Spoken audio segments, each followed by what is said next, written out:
Okay. Pasado alas 7 ng umaga. At ito po, ihahatid na sa libingan sa Puras Cemetery si Julius Iglesia Gamboa. Si Julius, sa hindi pa nakakalam, ay na-aksidente po dito po sa nakikita po nating humps.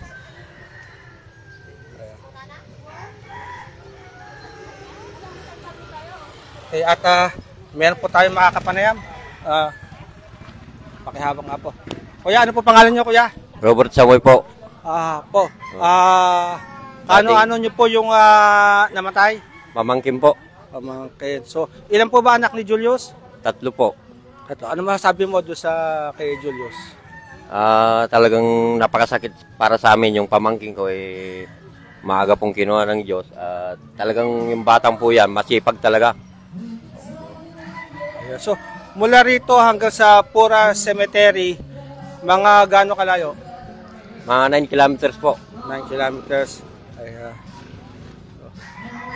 Kadalasan ba doon ba naglilibing ang mga taga-Galban? Oo, karamihan po na doon nililibing dito sa amin.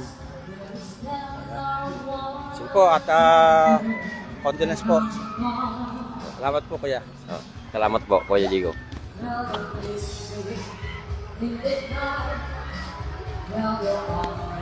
Ayan po.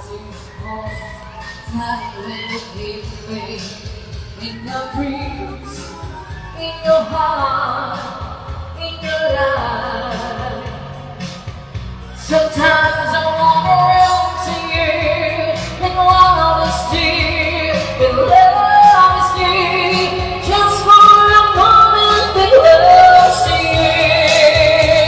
Pretending I'm still holding you and leaving when I'm far away. The drinks will stay and so.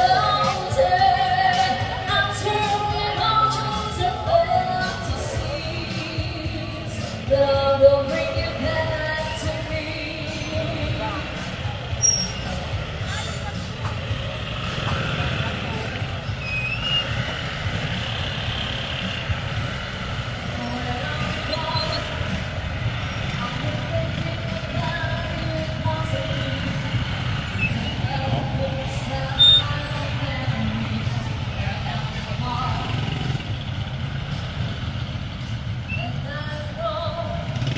Napakarami po na nakapaglibing kay Julius.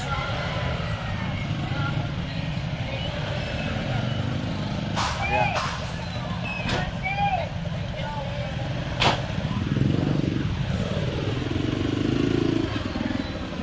Kung mga nakikita po natin mga nakasingkong motor, kasama po sila sa mga nakapaglibing.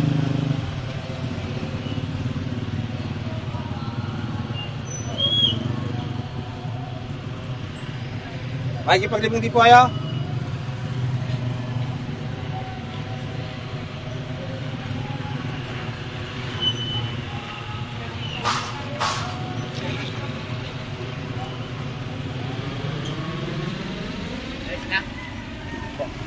Jose, bati po muna kayo.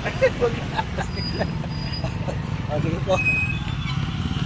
Ayan, at nakikita po natin yung pong may tambak na buhangin malapit doon sa humps.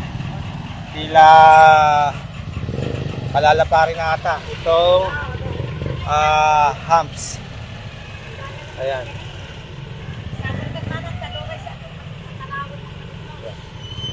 At maging ito po mga sasakyan na to, itong mga 4 wheels ay kasama rin po sa mga magpaglibing. Ang dami pong nakiramay.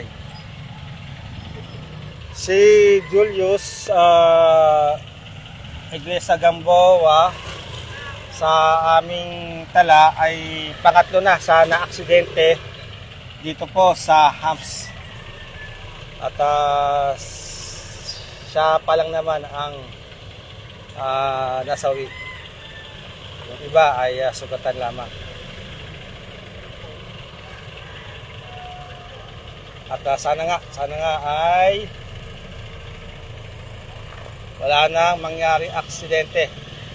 Okay? At nakita natin meron ng signages, slow down.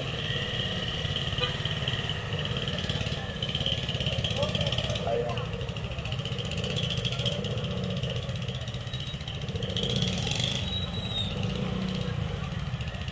Hindi natin nakita si Kapitan makakapanayan po sana.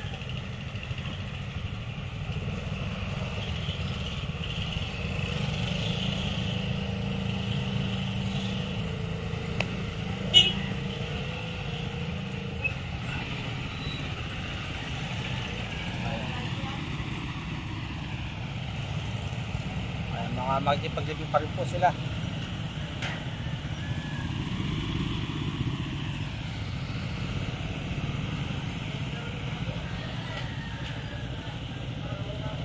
Okay, at dito na po natin tatapusin ang live. Dito po sa Barangay Galban, saan ay nasawi si Julius Iglesias Gamboa